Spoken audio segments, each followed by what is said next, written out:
We have a lot of Lions news to cover in this video. A lot of things came out. I love it. We got Jalen Carter with the pre-draft visit. What does it mean for him and our Detroit Lions? General Manager Brad Holmes speaks in a lengthy interview. We're going to take away some information there. What's the main topics? What did we learn? And Dan Campbell speaks about Jared Goff. Since there's a lot to cover, let's just go ahead and start.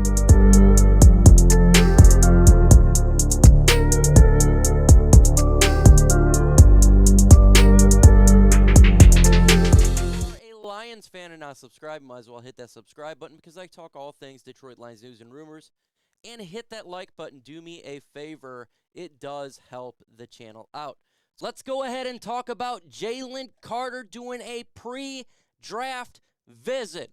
Look, the Lions need to look at Jalen Carter in and out, all around, because he is an elite talent. He played like that in Georgia. The Lions must find out if this guy is good to go with our Detroit Lions. We do, and that's hashtag facts. You got to find out, is this guy going to be a distraction if the Lions decided to draft him? Will he be prepared? Is he a guy that fits the locker room with the Detroit Lions? We know he has an elite talent. That is 100%. He is my number one prospect before all this junk happened of the pro day and the car accident in the NFL draft. And guess what? It's BPA as well. And I do think that Jalen Carter potentially could fall to the Lions at 6. So would they actually take him? Well, his pro day was a fail. Maybe with this pre-draft visit, they can find the reason why. Is it something that's you got a question about his personality? Or is it something that you don't have to worry about that much? It was just a bad situation.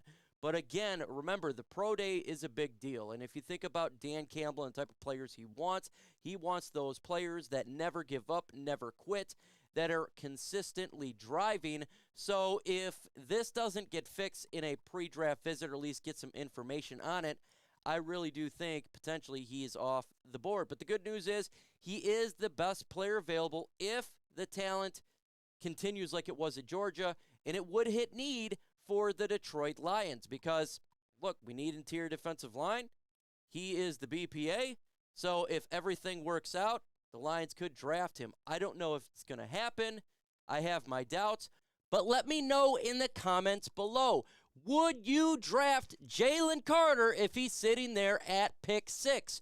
Y for yes or N for no? Let me know in the comment section. A lot to go over here. First off, he talked about free agency and he opened up about the draft options. With free agency, how the Lions did so good by acquiring talents of Mosley, Gardner-Johnson, Sutton. It gave the Lions the ability to be free in the NFL draft. That is important for the team to just go BPA. He stressed that many, many, many times. They're going to go BPA. That's just the way they draft. I absolutely love it. He talked about CJ Gardner-Johnson, wanted to play for Aaron Glenn and Dan Campbell, and that's one of the reasons we got him. Aaron Glenn stressed multiple times throughout his tenure as the Detroit Lions defensive coordinator that he loved CJ Gardner-Johnson and his universal play and flexibility.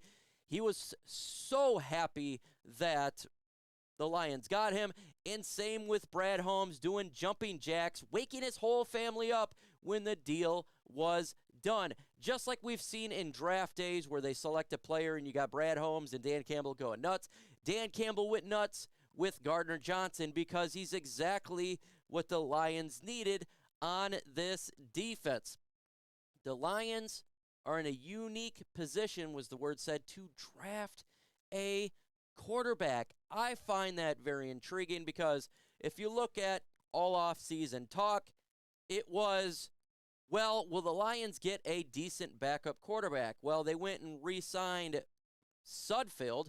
That was not the guy I think a lot of people is thinking. And so with the Detroit Lions getting a lot of their needs complete in free agency, they have the ability to draft a quarterback, and it's a unique position because you can pretty much go in any round. Now, he said it may not be first or second or third round, but they're in a position to go that. Now, I truly do believe it is BPA, whether it be for any position, including quarterback. Now, I'm not saying that they're going to take a quarterback at 6, because first off, I think a lot of these quarterbacks are going to be gone. But you got to think about Hendon Hooker. There's other players as well as Hall and Jake Hayner. All these other quarterbacks that are in this draft, the Lions could draft. And it's really just depending where the player falls. As we go back up to the other subjects he talked about, BPA, best player available. He frequently talked about how they went back-to-back defensive tackles in the first year of the draft with Ali McNeil and Levon Wuzurike, and they're going to do that this year. The thing is we just don't have that many holes like we've had. So BPA meets and qualifies for the right time for the Lions to just select the best player available. And he's talking about Tracy Walker will be ready for the start of the season. We all figured that because we've seen his workouts on his social media. He looked fantastic, and I think that's great news for the Detroit Lions to have him back.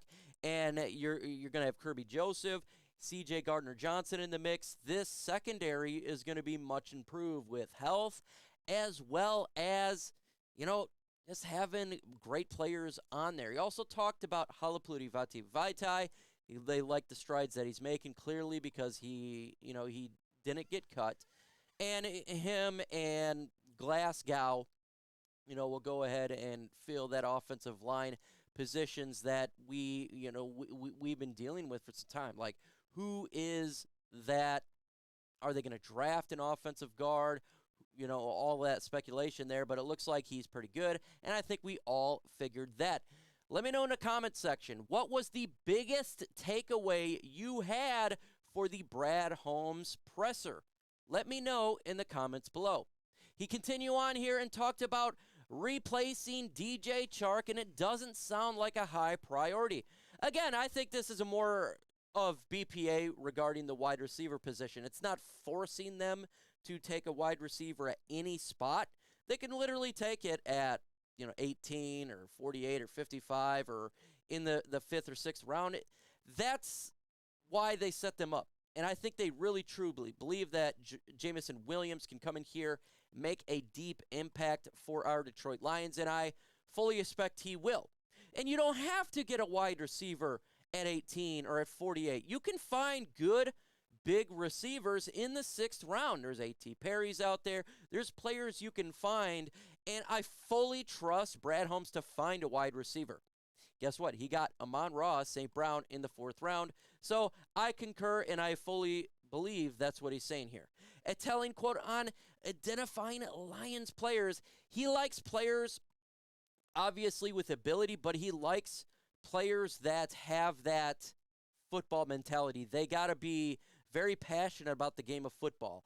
I think we've all believed that for many years now with Brad Holmes and Dan Campbell, and that's just what it is. We're looking for ballers with a chip on their shoulder. Character risk is decided case by case. He talked about that, and specifically with Jalen Carter. I think that's what Dave Brickett was trying to get to, is each one's case by case, and I agree. I think you can't just go ahead and put this is it, and there's nothing else you can decide on. I think it's all case by case because everyone has different situations and circumstances. So nothing new right there. Let's go ahead and talk about the Dan Campbell little press conference. He did the interview there, and he obviously the biggest takeaway here is he's talking about Jared Goff, that Jared Goff is the Lions quarterback. Literally. He said, listen, I feel really good about it, Dan Campbell said. Goff, love Goff. Goff is our guy, man. I think he's proven over in the last 2 years that he made us, and he had us to endure a lot, just like we all had. I thought he played his best football, and he's going to come out and play his best this year. Feel good about it. Folks, we're not getting Lamar Jackson. It's not happening. Okay, I know a lot of people think about the idea of bringing him and his talent. He's very talented, but it's very clear at this point. It's been very clear. We're not going to go Lamar Jackson, and Goff is the starter this year. They truly do like what Goff did. And you have to give Goff credit for what he did last year. Does it stop them from not getting a quarterback? Absolutely not. Brad Holmes even told Jared Goff, look, we need to get somebody behind you.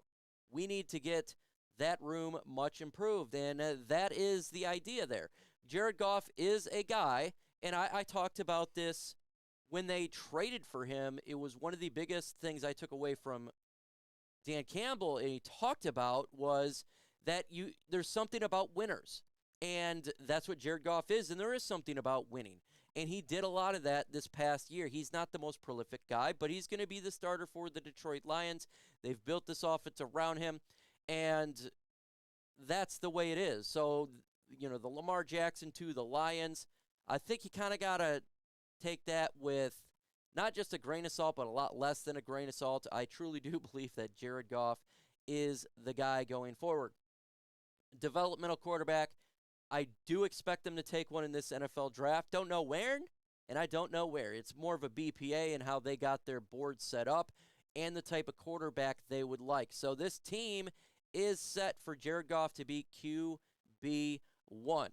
QB2 is right now is Sudfeld, but look, that's to be determined in the NFL draft as well, because I think they'll draft a guy to battle it out.